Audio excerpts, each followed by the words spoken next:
Hello and welcome everyone. My name is Akash Banerjee and I'll be the moderator for today's discussion. The Institute for Criminal Justice Training Reform, we're a nonprofit. We focus on research and advocacy for meaningful training reform. And we do this in three ways. We research important issues in police and in the criminal justice system. And then we connect with professionals such as these four panelists today. And we talk to them about their research. We learn about what they've done because they have devoted months, maybe even years of their lives studying extensively some of these really important topics. And then arguably the most important thing we do is that we communicate this important research to the public and to key decision makers. And that is the main purpose of today's webinar. I'd like to start off by introducing our panelists, and they're each going to tell you a little bit about themselves, what they do for work, and the research that they've done. So Dr. Haberfeld, would you like to start us off? Hi, thank you for having me, and thank you to all the participants. I am a professor of police science at John Jay College of Criminal Justice in New York. You talked about devoting months and years to a topic where with me it's more decades, devoting decades of my life to police training, writing, researching about this. I have 4 books out there that are primarily devoted to police training around the country and internationally. And I continue my research into police training and various specific areas in police training like multiculturalism, integrity, leadership, and use of force. That's it. Thank you. Dr. James, would you be able to go next? Hi, I'm Dr. Lois James from Washington State University. I'm the Assistant Director for Research at the College of Nursing. And my work is primarily in implicit bias in police officers. I was one of the researchers who kind of pioneered the use of force option simulation to get a kind of a closer look at what goes on internally when officers make these critical decisions.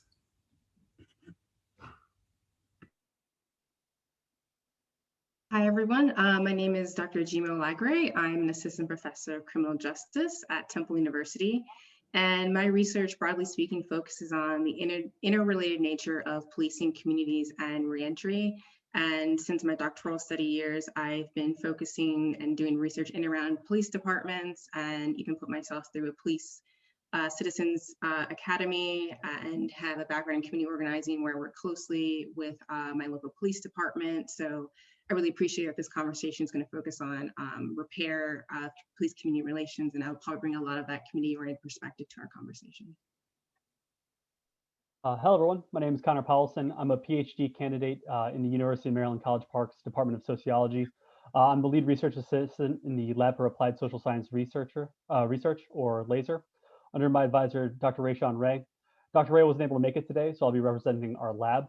LASER conducts surveys, interviews, virtual reality experiments, and implicit bias training with police departments and community members throughout Maryland and across the nation. We use our research to inform police agencies, to inform their policy, as well as we inform local, state, and national law. We have published work on police community attitudes about body-worn cameras. We have a host of ongoing projects investigating the use of virtual reality and artificial intelligence in social science research. We're also evaluating the roles of attitudes, experience, and identity on police performance and well-being. My work specifically considers how officers' attitudes about the communities inform officers' emotions and mental health, and affects officers' behavior. So as you know, we're going to be focusing on repairing police-community relationships through common sense reform. And one way in which we can do that, which will be the focus of today's webinar, is by tackling the big hot topic issue of implicit bias in law enforcement. So we're going to divide this webinar up into 5 key topics. First of all, the basics of implicit bias. What is it? And then we're going to move on to implicit bias training, accountability, community involvement and engagement, and research collaboration.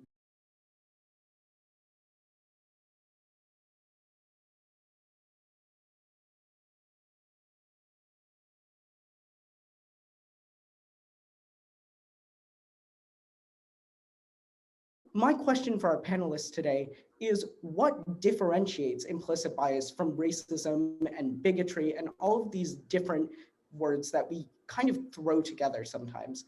And also, why is it so important that we fix it? So let's start with Dr. James. Could you give us a little bit about your thoughts on this subject?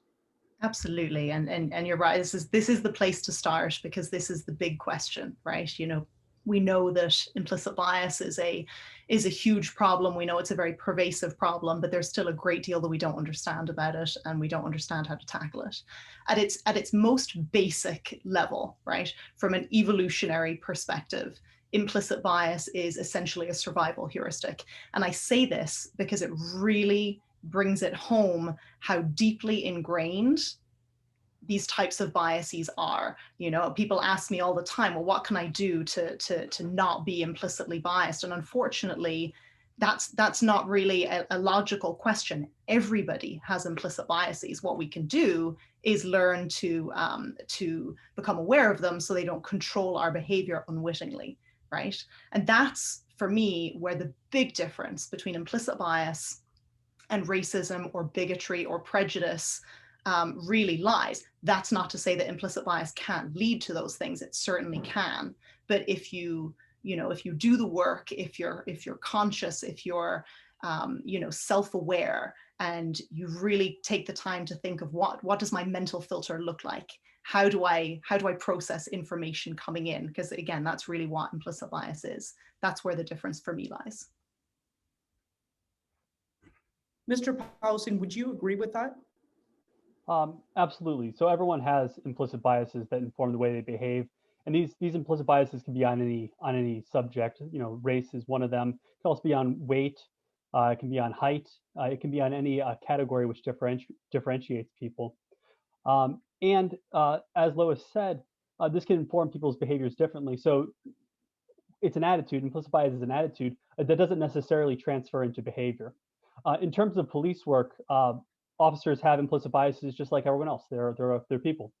But the nature of police work, the ability to use force, make arrests, make stops, puts officers in situations where their biases can have greater consequences than the average person.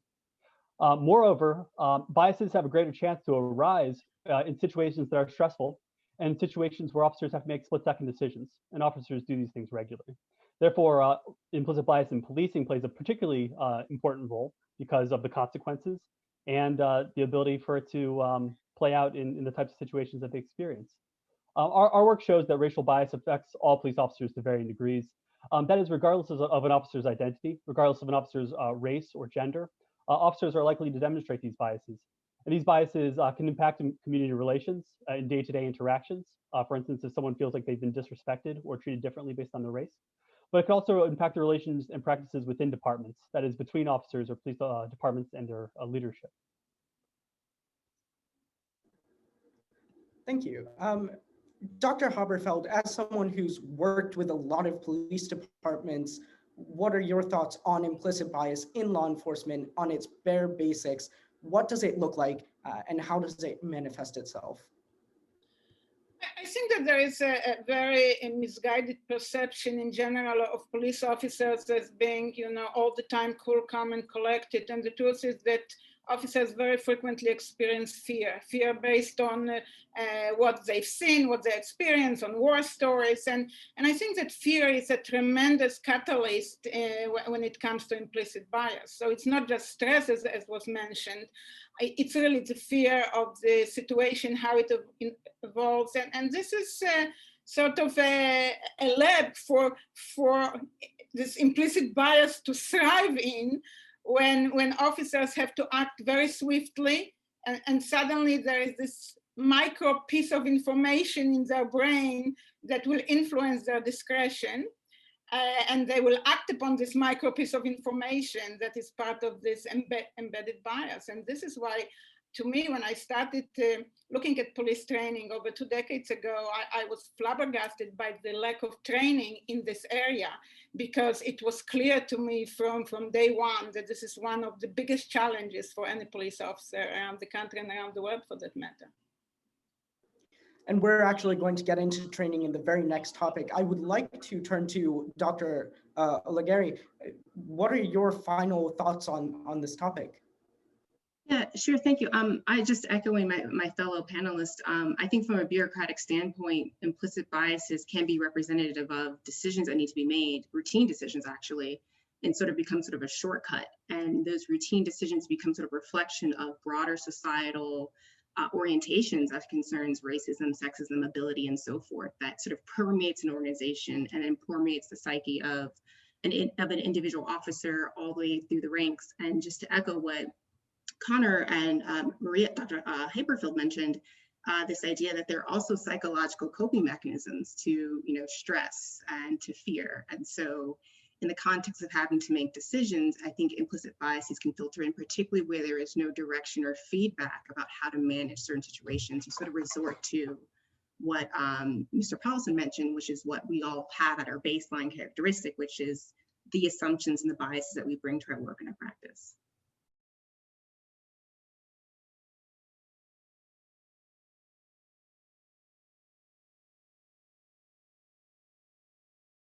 On this topic of implicit bias training, we have a lot of people thinking that it is super ineffective and that it can actually cause damage. So I want to get our panelists' perceptions on this very opinion. Mr. Powelson, starting with you, what do you think about implicit bias training? Is the current state of it effective? And if not, what can we do to improve it? Right. So many departments go through some type of implicit bias training. This training is usually one-time or annual. It's usually a lecture-style course, sometimes including active learning strategies. There's little research, as you mentioned, showing how effective these implicit bias trainings are in affecting officers' attitudes and behaviors. Our lab emphasizes the need for data and continuing evaluation to measure the effects of implicit bias among officers. To do this, we use virtual reality experiments to validate in-class implicit bias training curriculum through pre and post testing. The experiments place officers in routine policing situations using artificially intelligent characters and evaluate officers' speech and decision-making, varying only the race and gender of the character. Using these methods, we find that a modest and possibly short-lived positive effects of implicit bias training on officer performance. More specifically, we find that, or more significantly, we find that officers' attitudes, personal experiences, and departmental policies and culture play a greater role in the officer's enactment of implicit bias in situations. Therefore, we support the use and expansion of implicit bias training courses, but assert that more attention needs to be paid towards departmental hiring, promotion, transparency, and accountability policies and practices. Thank you. Now, Dr. Haberfeld, correct me if I'm wrong, but I believe you formulated an entire hypothesis on this very same concept. So can you give your thoughts about it? Yes, so this goes back, as I mentioned, over 20 years, and later on was validated actually by my experience with the Dutch police in 2013, but starting with my hypothesis that I call the close contact hypothesis, that is predicated upon the notion that in order to achieve transformational change, in order to achieve something that is really meaningful, you need to start at the basic academy. You cannot introduce something in service that officers barely heard about during the academy, because they do tend to think that the topics that were included at the academy are the ones that they need to be effective police officers, and everything that comes in service is sort of add-on, frequently punitive, and not necessarily something they pay much attention to. So this close contact hypothesis has 4 principles. The first one, that when we started the academy, it's the best time for people to learn where ranks are equal. So there is no training there that brings together supervisors or line officers, different ranks, because it already creates an environment that's not very conducive to effective learning. So what a better place than the basic training academy? Everybody enters equal at equal rank. The second principle is that it has to, intensity can be achieved only over a period of time. And a period of time is not a week or 3 days. So as long as I've seen, probably the longest training I've seen was almost 2 weeks, but that's not enough.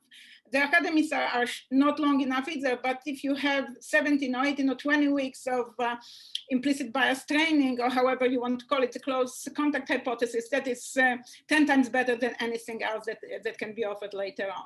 And the third thing is that principle number 3 is that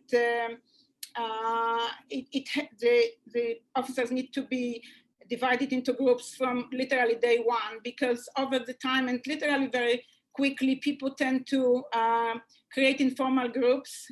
They get together at the academy, and there is already this informal subdivision of individuals. So the first thing at the academy, you divide individuals to the groups, and the first principle is you give them a project, that they have to work on this project together throughout the duration of the academy. And of course, when you divide them into groups, you make sure that these groups are as diverse as possible, from whether it's race, whether it's age, whether it's ethnicity, anything that represents diversity, you put in these groups. So this is the concept, and this concept later on, maybe 10 years later, I've seen introduced by the Dutch police under the unique program called Pearls in Policing. And the Dutch police, together with the German police and the Danish police, created an environment in which they invited leaders, police leaders from 35 countries to work together on a project. It lasted for almost 2 years. And they were basically grouped by diversity, different countries, different backgrounds. And at the end of this program, they presented the outcome of the task that they were given to work on together. And this was one of the most amazing experiences I ever had in my professional life. And it's just validated the concept of close contact hypothesis. Thank you, Dr. Haberfeld. Dr. James, do you agree with Dr. Haberfeld and Mr. Powelson on the idea of A, diversity in police forces and in implicit bias training is especially important, and B, that there are ways in which we can use technology to advance implicit bias training? Absolutely. And, you know, I mean, we talk about implicit bias training as if it was one entity. And I mean, to a certain degree it is, because, you know, all implicit bias training has some element of understanding the science of implicit bias and learning to recognize it and so on. But there's vastly different methodologies, right? You know, there's the kind of the more traditional classroom-based, which is quite academic. There's simulation-based, such as the counter-bias training simulation that we developed, which kind of, you know, puts officers through, not dissimilar at all to what goes on at the laser lab, kind of putting officers through these types of scenarios where they actively practice, you know, behaving in non-biased ways. And more than that, they learn how to recognize what implicit bias might do to their decision-making and so on and so forth. So, you know, I do think it's very important to make that distinction. We don't know yet, you know, the jury is out really in terms of how effective implicit bias training is. You know, the NYPD just had a large-scale study that unfortunately showed there was not really any significant impact on implicit bias training for the outcomes of police-citizen encounters. I'm currently running a study with the Sacramento Police Department that's analyzing body camera footage, you know, in a randomized control trial around the two different modalities of implicit bias training, simulation and classroom-based. So, you know, I mean, we're hoping to have some results from that as well. But no, I mean, you're right in that, you know, we really don't know. We don't know how much good it does. We don't know how much harm it might do. And we don't know because, you know, that data just hasn't been collected yet outside of a kind of an experimental setting. We don't really know yet. Dr. Olaghere, do you think that implicit bias training is and can be effective, or do you think that we should be spending our resources on something else, something more effective? Yes, I'm probably a bit of an outlier in this. I believe in diversification, just like we all should diversify 401ks and 403bs, right? More so because I just want to stress caution about potentially taking sort of a silver bullet, single solution approach to this at the expense of other alternative approaches, particularly if you think about the variation of, you know, the 18,000 police departments in the US. The caution that I'm stressing is that when I hear about sort of implicit bias training is that it focuses on sort of, you know, front end development of officers, and that could change, right? And that might vary, but there's also what I think is missing is a component of like performance management, performance evaluation, where training becomes consistent feedback, both, in the field, right, as well as, in just in terms of, roll call and so forth, where you have that on the spot direct feedback about what you're doing or not doing in terms of, and when we're talking about implicit bias, really just sort of social equity outcomes in your interactions with members of the public. So I think I very much agree with Dr. James that we still don't know, more needs to be said. And I think in conjunction with that, we should be thinking about how that can be integrated with existing practices that work, particularly as it concerns giving officers feedback about their performance and be able to sort of measure that. And I think that goes back to something that Mr. Powelson mentioned about in their findings, that department policies and culture also play a role here in terms of what's the overall goals of the department, what's the overall culture there, and is it supportive of a framework that is going to allow implicit bias training to become sort of a feedback loop that then we can then measure officers on.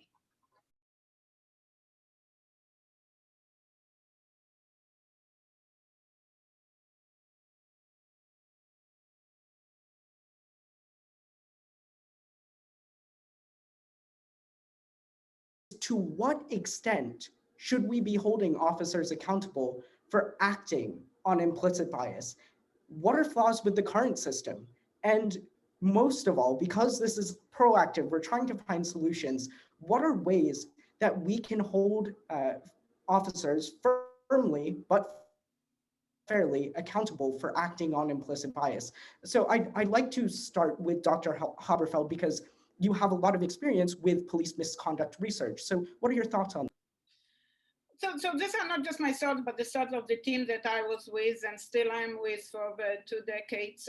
We created a 5-step integrity management suggestion tool for police chiefs and commissioners when it comes to misconduct, any type of misconduct, but of course it can be customized for misconduct of acting upon your implicit bias. So it has 5 questions. And the first question that the police chief or commissioner needs to ask himself or herself is, do officers in your department know the rules of your organization? Do they know that they're not supposed to act upon certain explicit or implicit biases? And this is what they are. And they, if they do, now good. Probably they don't, because they're not necessarily listed in the SOPs of the department, and they have to be. So this is the first step. The second step is you have to ask your officers how strongly they support the rules of the organization. Are they in agreement with this, that they're not supposed to act upon certain biases? Because in police organizations,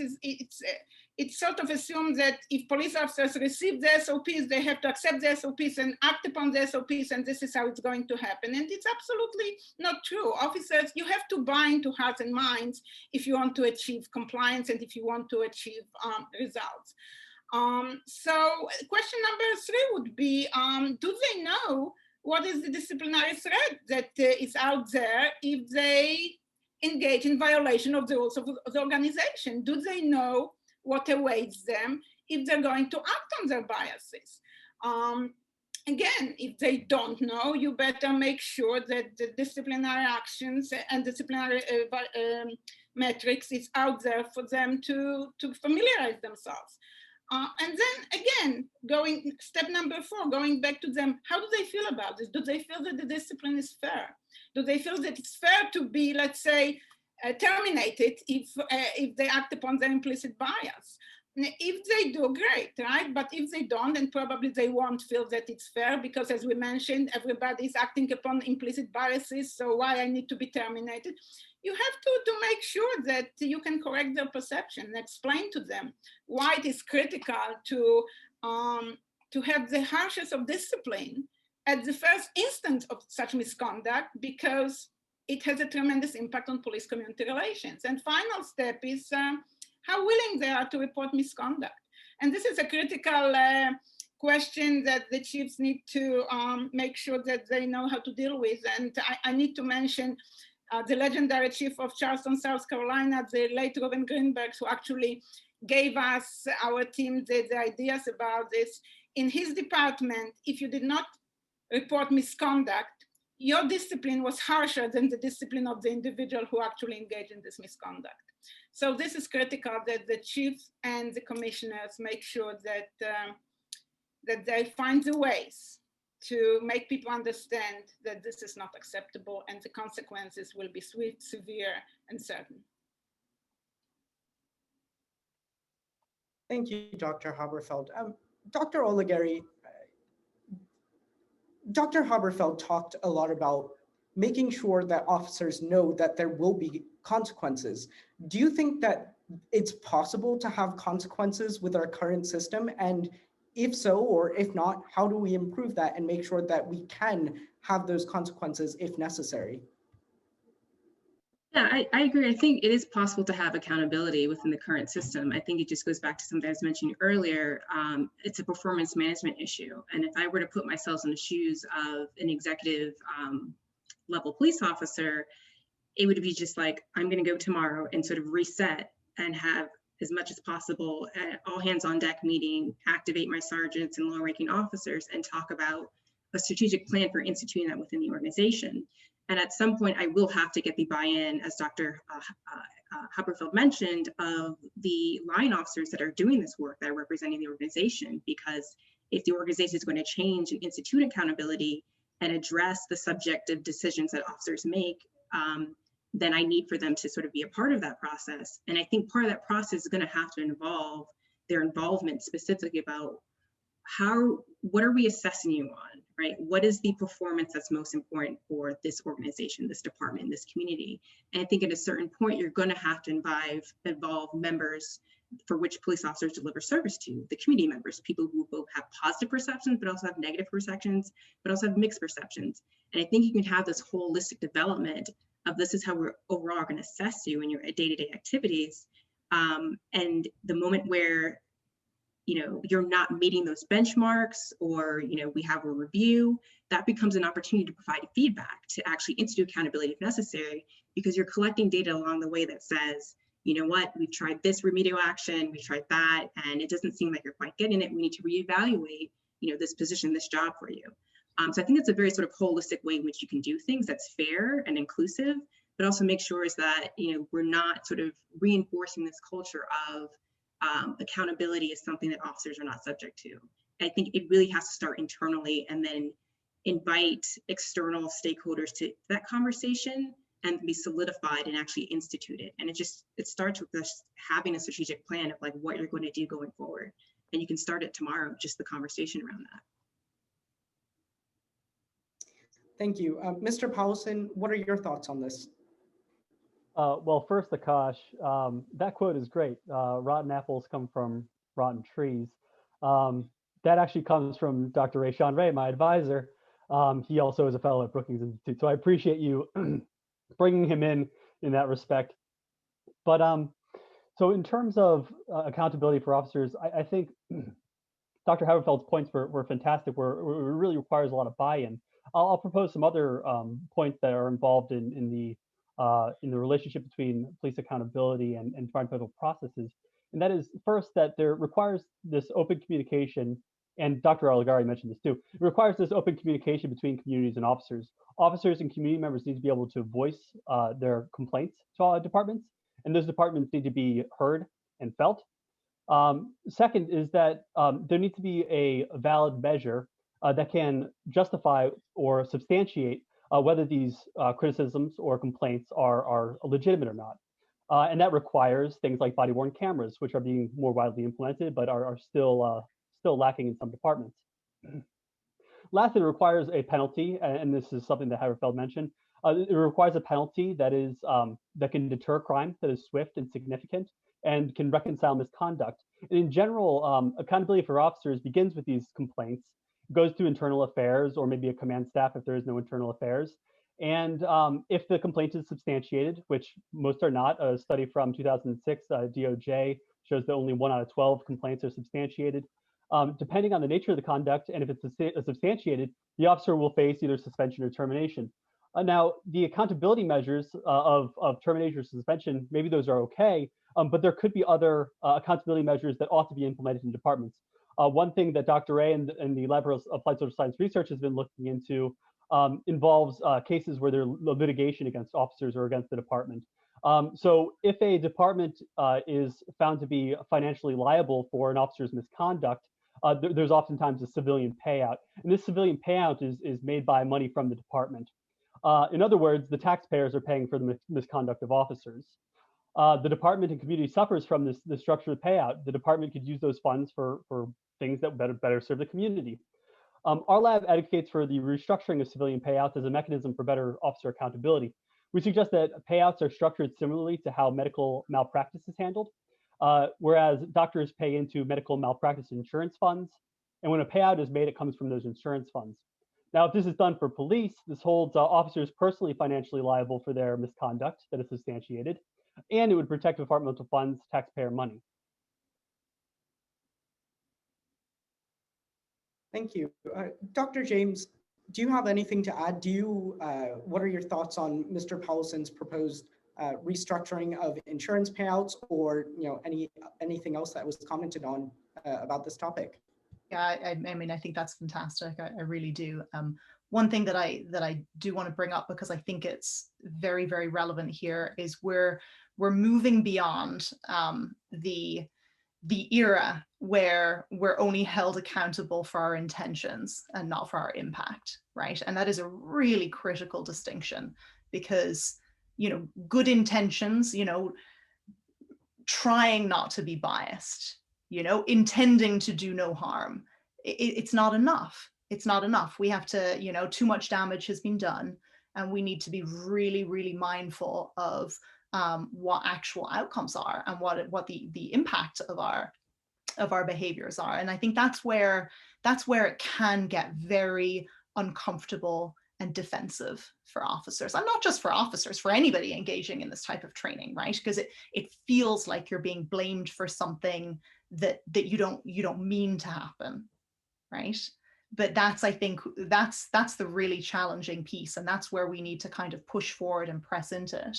And a big part of that is, tied up with policing culture. But there are, just like my fellow panelists have mentioned, there are steps being made. I mean, we are pushing forward. The New Orleans Police Department, for example, have a wonderful program called EPIC, which I think is Ethical Policing is Courageous. And officers will sign up and wear a pin that basically says, if I'm losing myself, if I'm making a decision that that I shouldn't be making, I want my peers to step in.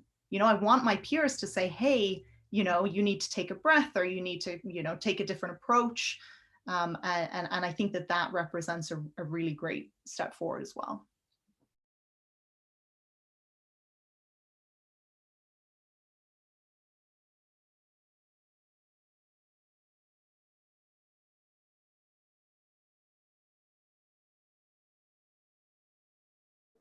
All of this ties back into the overall theme of the webinar, which is, again, repairing police community relationships.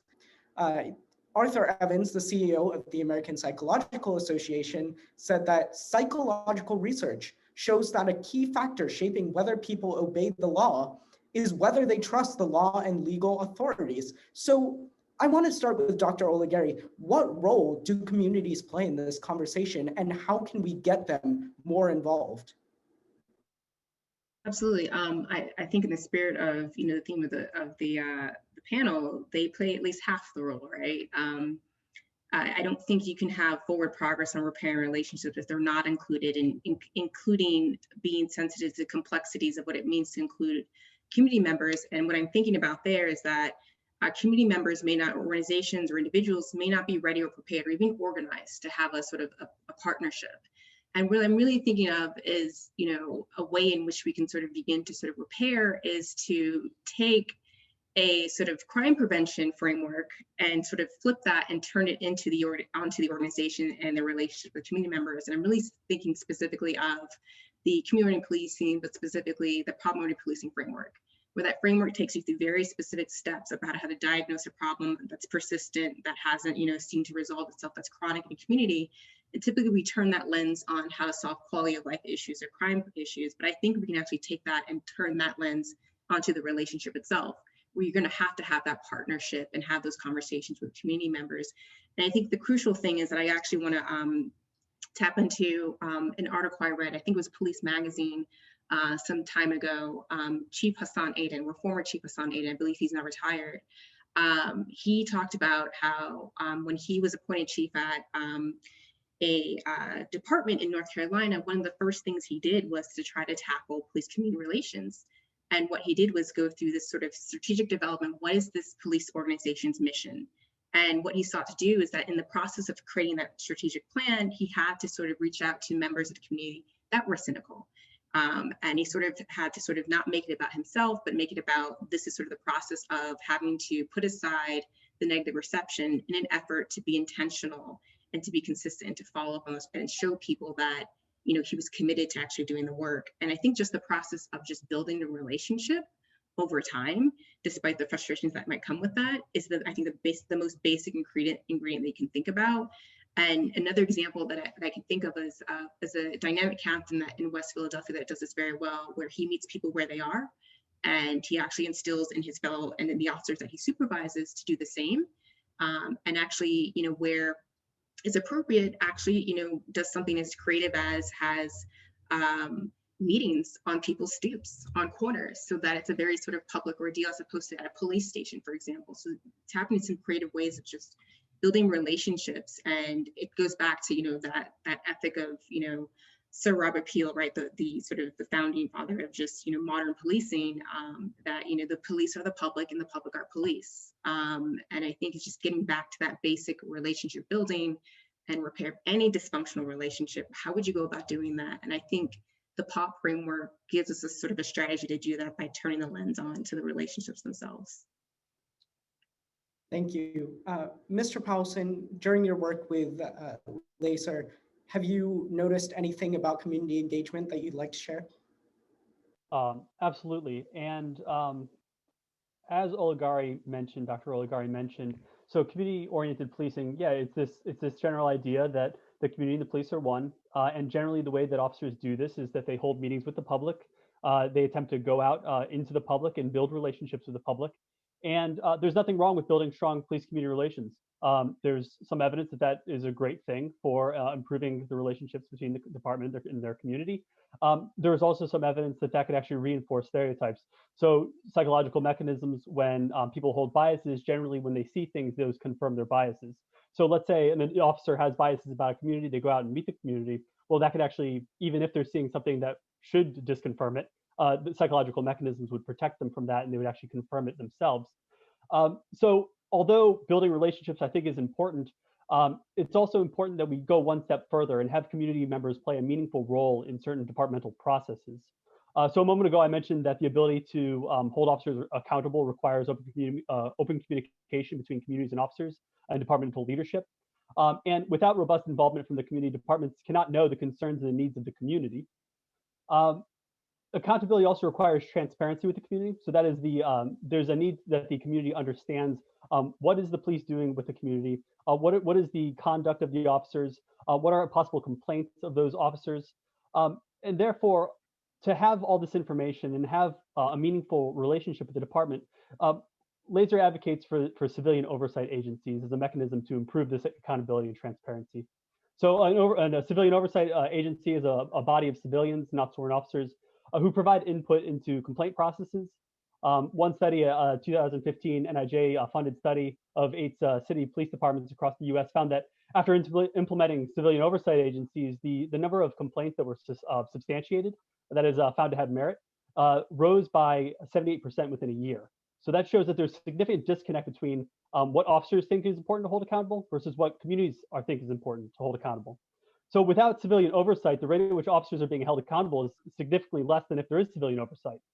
For police departments to meet the standards of the community and therefore to have strong police-community relations, the community needs to play a direct role in the accountability processes within departments. They should have a formalized role, not just be the clients where the police go and meet them. They should actually have a role in the department. You know, you've all done research with police departments about police departments. How important is that research in promoting public safety, in reducing implicit bias, and in just promoting overall police community relationships? And in your personal careers, what have you really struggled with when you're trying to do this really important research collaboration. And I'd actually like to start with Dr. James on this, if you wouldn't mind. Yeah, I mean, I don't think it's any huge secret or any big myth anymore that, you know, the idea of kind of evidence-based training in policing is really not what it is in the medical field, for example, you know. So I think that we are definitely moving in that direction, and that's fantastic. But there has historically been not enough collaboration between researchers and police departments. Thankfully, many departments now are really, really data hungry. You know, they're much more progressive. They want, you know, solid partnerships, but I would say that they want the types of partnerships with researchers who are, and I was trying to say this in a slightly careful way, that aren't there to just uncover a problem and assign blame, that are actually willing to roll up their sleeves and you know, do the work to try and improve the profession. That doesn't mean, you know, kind of siding with the department or anything like that. It just means, you know, we really need to be willing to help, I think. So, you know, I mean, my experiences, I'm very fortunate that I've had a great number of very, very positive experiences. I've also had, you know, a large implicit bias training study that took a solid 2 years to get off the ground because our original department decided they didn't want to do it, which is, you know, their prerogative. That's just fine. And then it was exceptionally hard to find another that would. You know, because there's this fear, right? There's this fear that researchers are going to come in and they're going to, you know, take a temperature and expose some big problem. And, you know, although of course, you know, we want to understand those problems. We want to understand them because we want to help fix them. Dr. Haberfeld, do you agree with Dr. James? And do you think that police departments they should have less to be afraid of when doing this research collaboration? Well, again, I definitely agree with Dr. James. And again, over the decades now of doing research with police departments, my experience is that it becomes increasingly more difficult to get police chiefs and commissioners to open the doors the way they did before because of this fear of consequences and lack of trust in social science researchers. But I would like to offer some solutions to this and actually tie it back to what was mentioned by Dr. Olaghere about Sir Robert Peel. You know, one of the things that drives me in my research is what Sir Robert Peel said that, you know, over 200 years ago, take the police out of politics and take the politics out of policing, right? And I think this is where the source of the problem is. If the police chiefs and commissioners are extremely fearful to the point of no return, I would say, of their mayors who appointed them to the positions. Local politicians can open the door to researchers. It's not so much the police organizations that close the doors. It's the local politicians who don't necessarily want to expose what's going on in police organizations in their jurisdictions.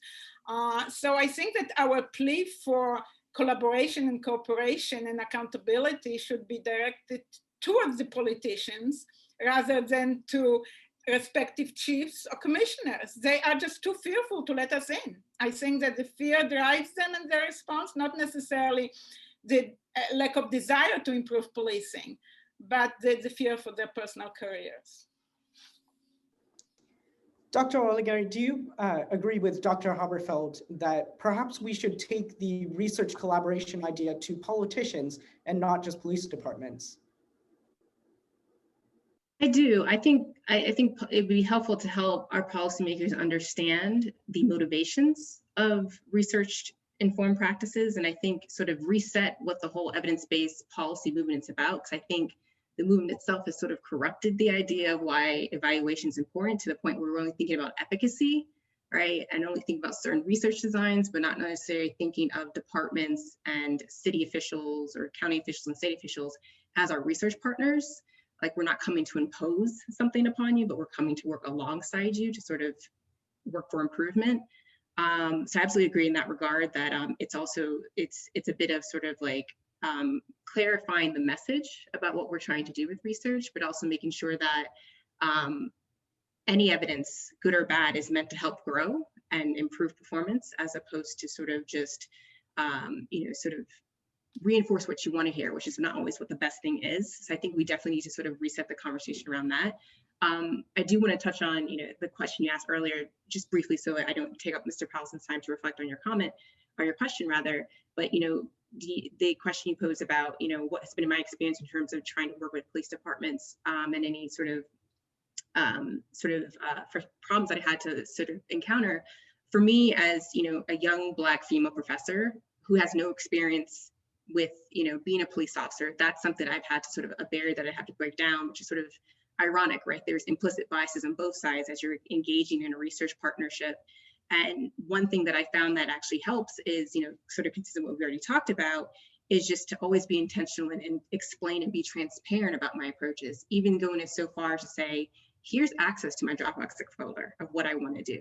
Like, I'm getting feedback constantly. It's sort of like I adopt the same sort of servant leadership that some authors have, right, in terms of my role as a researcher. It's just going back to sort of the orientation. And I think, again, to just quote, Dr. Haberfeld, it's just having to constantly sort of reinforce what my objectives are, my motivations, right? Trying to sort of break down barriers concerning, sort of, again, I'm not here to indict you or to sort of point out the problems, but in the midst of pointing out the problems, let's innovate and partner on potential solutions. Mr. Powelson, you have the final word on this. All right, and I'll try to not take up too much time, but what Dr. James said and Olaghere pointed at are very real. Officers are worried that they're going to be exposed. The way around that, of course, is to use good research practices. We protect participants as we're expected to by university research oversight. Now, there's 2 points. So first is on consent decrees. So departments are sometimes mandated by legislation to go through research for training programs. One example is the Baltimore Police Department, which was under consent decree after misconduct to go through our training program or an alternative training program similar to ours. So there is the existence of some policies that push officers into doing these things. However, they're reactive.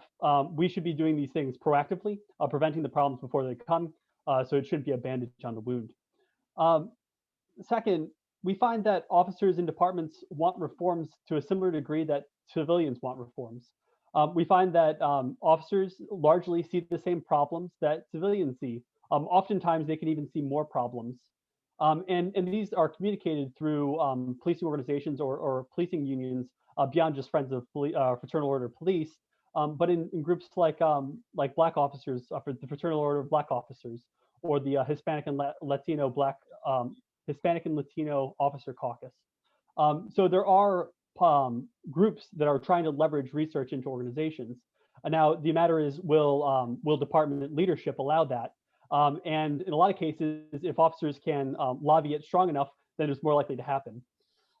So if officers recognize that there is this need, and if they recognize that researchers can help them, I think we have a good chance at getting officers and researchers connected and ultimately change policy within departments. So there needs to be recognition that there's hope and that we can make things happen in a way that protects officers, protects justice, and protects the community. Well, first off, I wanted to say thank you to each and every one of you for taking time out of your day to be a part of this conversation. Of course, I want to thank each of our distinguished panelists who have made this happen. And of course, the recognition for Akash, who has done just an amazing job as a project leader that we have that examines implicit bias training here at the Institute. So I know we are running late, so I'm going to make my comment just very, very brief, but I want to just put some context because we wanted to focus, so much relative to what we're talking about, but I wanted to provide some context about what the Institute for Criminal Justice Training Reform does. We are the nation's only a nonprofit advocacy organization that seeks reform in the criminal justice system through the means of how we educate the police. I have worked in the justice system now for 32 years. First half of my career was as a police officer in 3 different states. The second half of my career was in the private sector as a forensics investigator and later director of forensic services for an insurance investigation firm.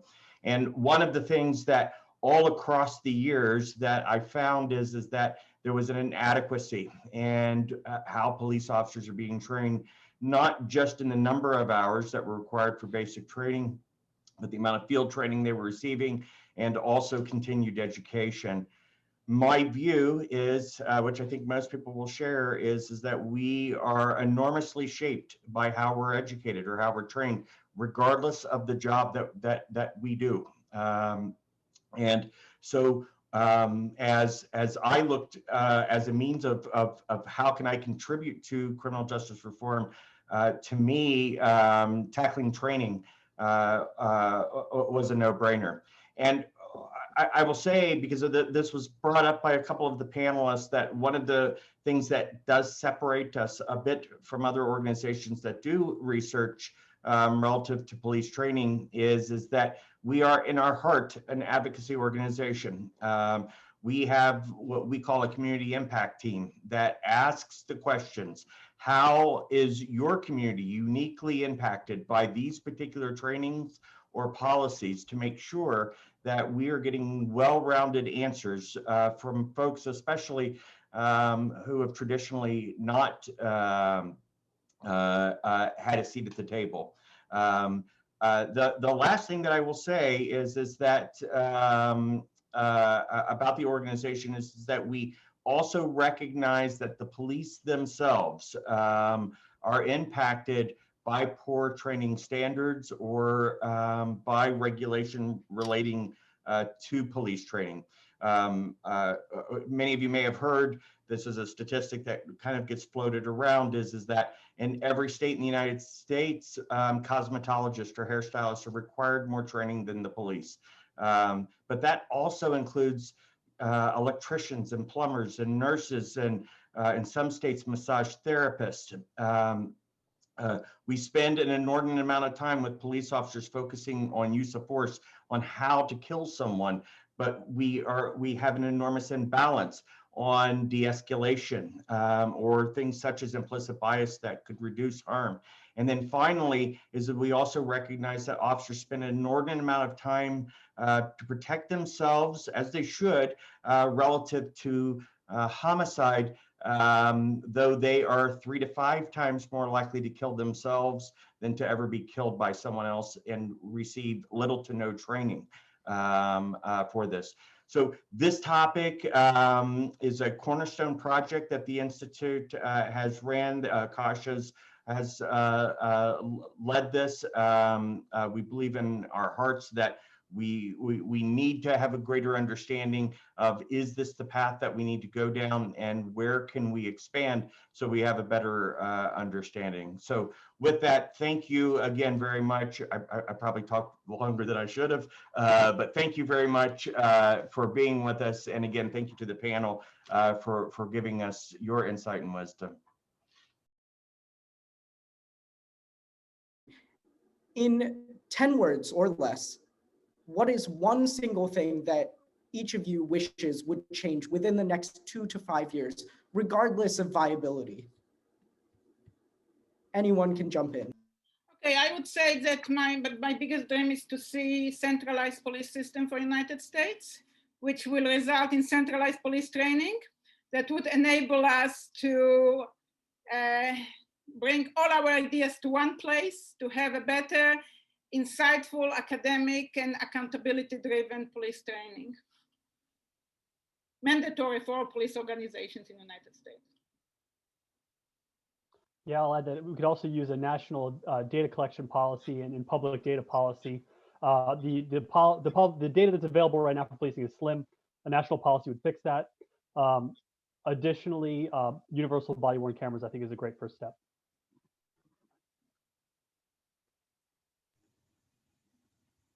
So Connor took mine, but I'll add a different one. I think a move towards more holistic reform, right? You know, I think implicit bias training is likely to be an important piece of the puzzle, but it is one piece.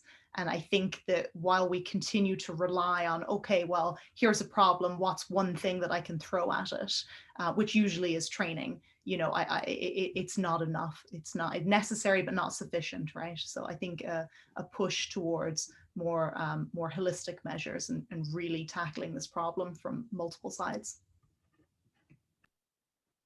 Yeah, and I just to echo what I mentioned earlier, a greater integration of what's learned in training, integrating actual performance management. And I know there's some literature around incorporating equity in performance management, specifically social equity performance management.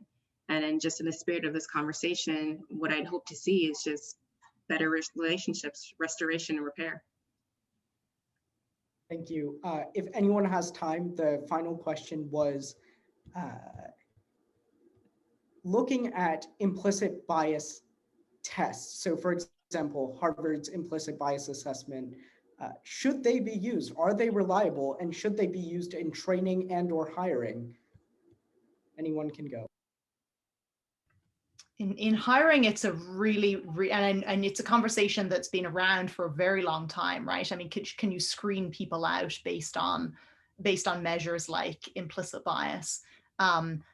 Although I think that there is actually a great deal of value in those approaches, I don't think they're ever going to. I don't know if they're ever going to work, because it's that feeling, kind of the Minority Report, right? Of punishing somebody for something that they might do. So I mean, that's about all I have on that. I think that there's value to it, but I don't know if in reality it would ever happen. I would like to add that we talked about training, but over the years I changed a little bit my focus on orientation, and I believe that recruitment selection are the first thing that we should be looking at.